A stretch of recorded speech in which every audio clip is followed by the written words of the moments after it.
Hello বন্ধুরা, আশা করছি ভালো আছেন। আজকে নতুন একটা চাকরির খবর নিয়ে আসলাম আপনাদের জন্য। সরকারি চাকরি, যদিও এটা নতুন না, কারণ এই চাকরিটা স্টার্ট হয়েছিল গত জুলাই মাসের 1 তারিখে এবং ডেডলাইন কিন্তু আছে সামনে 28 তারিখ পর্যন্ত আছে। যেহেতু দেশের পরিস্থিতির কারণে এই ভিডিওটা করা হয়নি, আর চ্যানেলটা আমার অনেকদিন ধরে বন্ধ ছিল, যার কারণে আমি চ্যানেলটায় ভিডিও দিতে পারি নাই।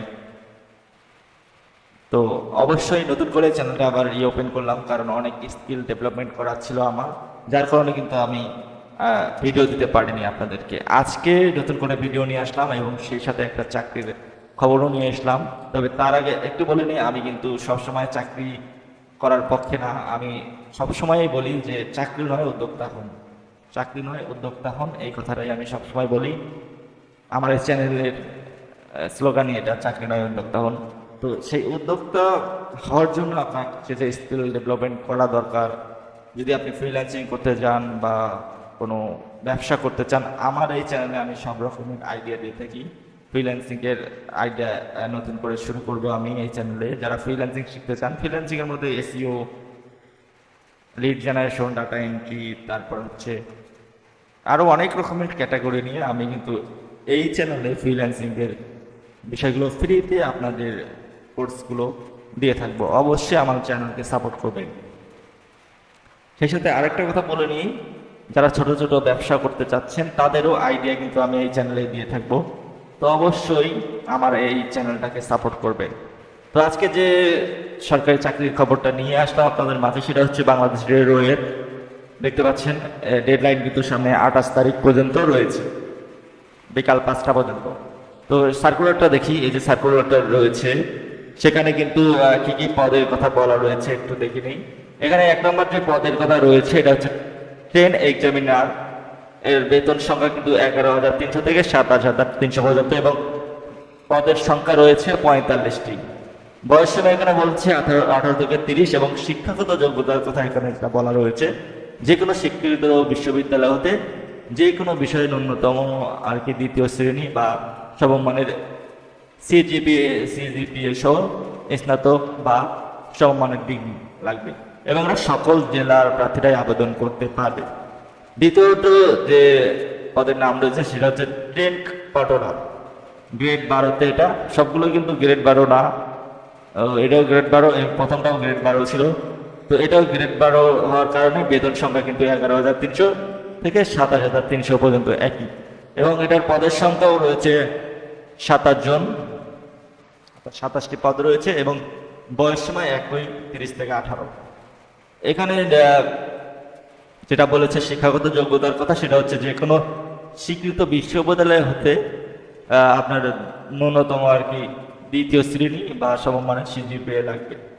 এটাতেও আপনি সকল জেলা থেকে আবেদন করতে পারেন। মূল কথা যে 4টি পোস্ট রয়েছে, পদ রয়েছে, সেই পদ 4টিতে আপনি সকল জেলা থেকে আবেদন করতে পারবেন। 3 নম্বরে যেটা রয়েছে সেটা হচ্ছে ট্রাফিক অ্যাপ্রেন্টিস।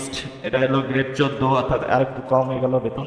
এটা হচ্ছে 10,200 থেকে 24,680 টাকা পর্যন্ত বেতন। এটা পদের সংখ্যা রয়েছে 18টি এবং এর বয়স সময় 18 থেকে 30 পর্যন্ত।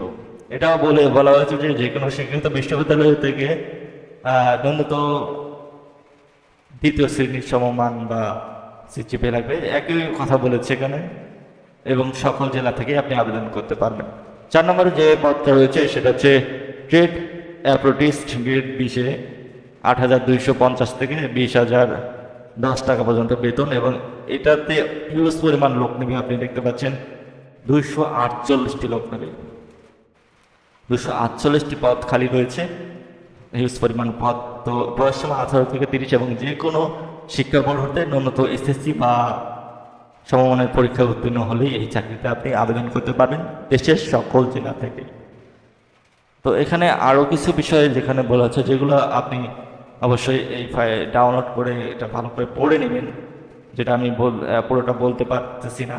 তবে তার মধ্যে মৌলিক যেগুলো রয়েছে যা বলা দরকার সেটা হচ্ছে এখানে আপনি কিন্তু শিক্ষার্থীর আপনার পরীক্ষা প্রার্থীর বয়স কিন্তু এখানে 1 তারিখ 7 মাস, অর্থাৎ 1 জুলাই থেকে 18 থেকে 30 বছর হতে হবে, এটা বলা রয়েছে। এবং এখানে আরেকটা ইন্টারেস্টিং পয়েন্ট বলা হয়েছে, নিয়োগের ক্ষেত্রে সরকারের বিদ্যমান বিধিবিধান ও কোটা পদ্ধতি এবং পরবর্তীতে এই সংক্রান্ত বিধিবিধানের কোনো সংশোধন হলে তা অনুসরণযোগ্য হবে। অর্থাৎ এখন যেহেতু কোটা পদ্ধতি নেই, তাহলে কিন্তু আপনার সুযোগটা কিন্তু যারা সাধারণ হয়েছে তাদের জন্য আরও একটু বেশি থাকলো। এগুলো একটু পড়ে নেবেন এবং অনলাইনের প্রসেসটা অবশ্যই আপনারা হয়তো জানেন, না জেনে থাকলে কমেন্টস করবেন, আমি নতুন করে আরেকটা ভিডিও দেওয়ার চেষ্টা করবো। তবে আবেদন করার জন্য আপনাকে এই ওয়েবসাইটটাতে যেতে হবে। যাওয়ার পর এখানে আসবেন, এখান থেকে আপনি দেখতে পাচ্ছেন আবেদন করতে পারেন। নিচেটাতে এই যে অ্যাপ্লিকেশন ফর্ম, ক্লিক অ্যাপ্লাই, এটাতে ক্লিক করলে অ্যাপ্লিকেশন ফর্ম চলে আসবে। আপনার এখানে সিলেক্ট করে দেবেন সার্কুলারটা, নেক্সটে যাবেন, এখান থেকে আপনার ফর্মটি চলে আসবে। আপনি কোন পদে অ্যাপ্লাই করতে চাচ্ছেন সেটা সিলেক্ট করে দিয়ে আপনি ফর্মটি পূরণ করে দেবেন।